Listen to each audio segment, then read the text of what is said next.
Bigoted dude gets arrested because he thinks a woman can't fix computers. Long-time reader, first-time poster. I don't even know if it goes here, so please correct me if I'm wrong. Back in 2006, I worked for one of those big box stores that had an IT desk, formerly known as NerdHerd LOL, where people could bring devices in to get serviced if there was a problem. We were located in Columbus, GA, which is right over a bridge from Phoenix City, AL. This is important because, where our store was placed, we would normally get a lot of servicemen and women coming up from Fort Benning who were generally pretty cool, but we would also get folks, mostly from Alabama, who were, let's just say, slightly unfavorable to folks of a certain skin color or gender. No offense to those who live in AL who are totally awesome. You know who you are. Now, I'm a 5'1" girl who, at the time, weighed a total of 120 pounds soaking wet. I was practically a hobbit. I was also one of the lead technicians in the department. I was the one the new hires went to if they were confused or couldn't troubleshoot certain problems. The team I worked with was amazing. The general manager of the store was great and the supervisor of my department was the man. I would regularly go out for drinks with these people. One of the best places I've ever worked, even though it was retail. One day, I'm working the counter to check customers in and do evaluations and diagnostics to give an estimate of what the repair price would be. In comes. Let's call him Joe. He's wore a cut-off t-shirt, worn denim jeans, and a baseball cap with a Confederate flag on it that just barely covered his business in the front, party in the back haircut. I am not one to judge on looks. I've had plenty of people come in looking exactly the same way this guy did who have been an absolute delight to work with. Never judge a book by its cover, kids. But I still have my defenses up, just in case. I really hoped it wasn't going to go the not-so-friendly route. I was unfortunately wrong about dear Joe. Joe walks up to the counter with his PC tower and practically slams the unit on the desk. Joe, I need this fixed. It's broken. Me, okay, sir. Let me have a look and I'll see if I see a Joe cuts me off and stares at me with a disgusted look on his face. Joe, excuse me. Me, if you give me a moment, sir, I'll be able to take a look at your computer and Joe, hell no. It was at this point that I realized where this was inevitably going to go wrong. Me, unfortunately, sir, I won't be able to give you an estimate if you don't let me diagnose your computer. Joe, there is no way in hell a woman knows about computers. I'm not letting you touch my computer. Get me the manager. Oh, yes. I thought. This is going to be ducking awesome. I'm sure he wanted to talk to the general manager of the store, but I couldn't resist. Cue malicious compliance. I could have pulled the I'm the manager thing. Because I was one of the senior staff, but my direct boss was actually out back working on repair projects and I couldn't help but get excited about how this was going to go down. Me, as lovely as sweet tea, of course, sir. Right away, sir.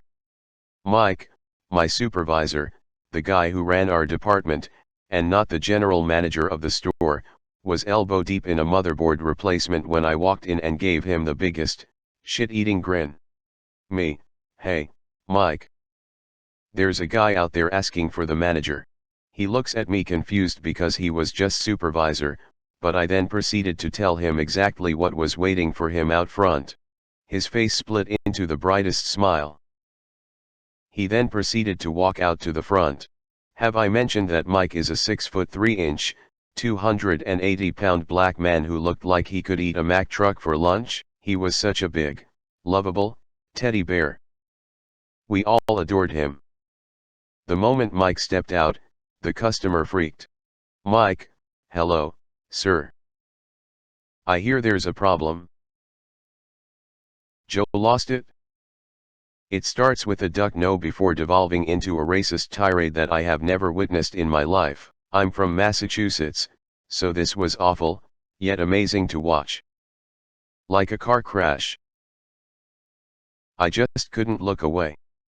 Not that we have no racism in the Northeast, but dang. Joe kept screaming, using the nastiest slur, you know the one, over and over again while staff and customers alike watched in blatant horror.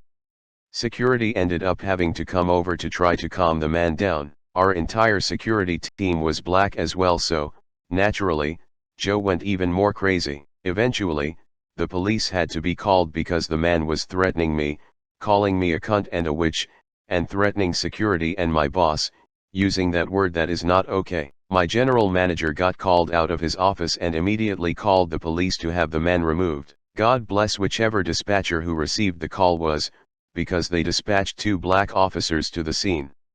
Me and my general manager were literally the only white people involved in this train wreck, aside from Bigoted Joe, and I watched with unbridled glee as Joe was cuffed and taken away by the police. Watching Joe foam at the mouth as he was dragged away made my whole week.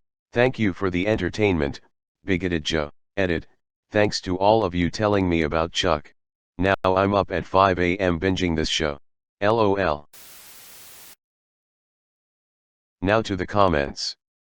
Good for you. I worked many years in computer support and have had similar problems. I am also a small woman and often referred to by unassuming customers as a secretary when I was customer facing. As the only software tech in the store, they had to talk to me though. I would always smile and be perfectly courteous, secretly reveling in their embarrassment. Years later, as a escalations advisor in the phone queue, I learned that some men refuse to let women help them with computer issues, even really simple ones. So we had a lovely thing to say, sir, here at company we do not discriminate. I will be glad to assist you with your computer concerns. If you do not wish to work with me, we can disconnect now.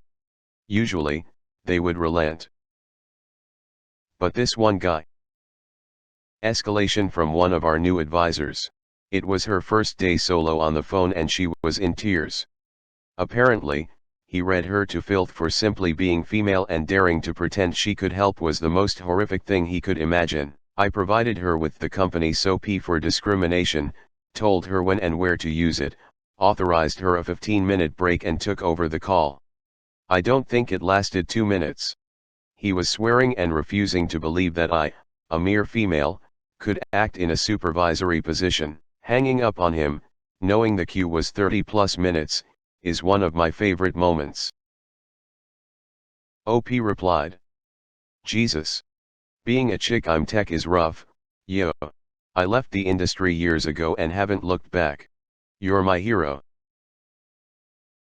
Yeah, I used to be in a position in a call center where I would listen to and grade calls. The only call I ever heard where the guy on the other end was an unrelenting shit duck was to a woman agent. It was eye-opening to me since I recognized the guy's voice, and whenever he'd talk to me, he was nothing but pleasant.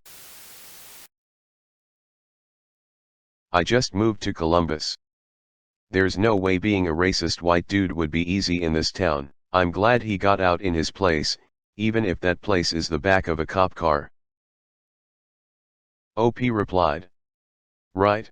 I think only people who live there can understand how weird that city is, especially since the only Walmart nearby is in Phoenix City, AL, and you eventually have to venture there. Crossing that bridge was like going through the tornado to Oz.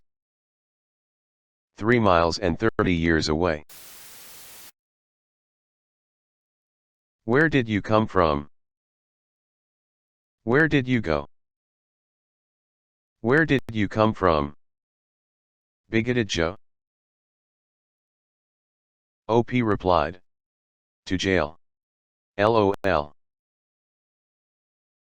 You just made me choke on my Twizzler. Used to work at a fast food restaurant. We had a lot of racist and sexist clients. Once my best friend had to deal with a nasty racist moron. The guy didn't want to be served by the cashier.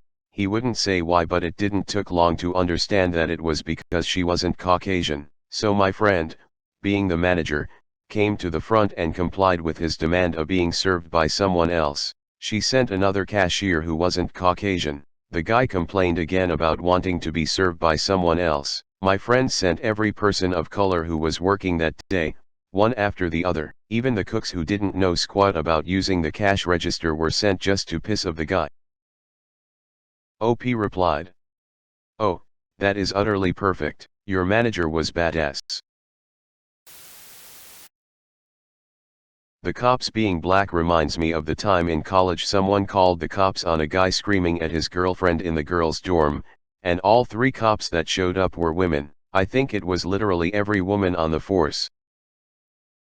I remember being sat in the beer garden / smoking area of a shitty nightclub listening to 2 women being foully racist. I challenged them, things got heated, a bouncer appeared. They said a load of racist shit to him, and he nods, then disappears. He returned with one of the biggest black guys I've ever seen in my ducking life. Dude looked like he could have head-butted a building and won, and he promptly picked them up and carried them outside. When I asked where he'd gone the next week, he'd quit because of the racism he heard in 2 nights on those doors. Poor dude. I love how many really large and in charge guys there are out there who are just big teddy bears. I hadn't heard the term cut-off shirt before and imagined a Joe Exotic-looking dude wearing a badly made crop top. It added an extra layer of bizarre until I looked it up. Were you enjoying the thought of undermoob? The gentle swell of those sweaty, luscious curves resting on his beer gut? I am so glad I haven't eaten today. I could have lived without that mental image.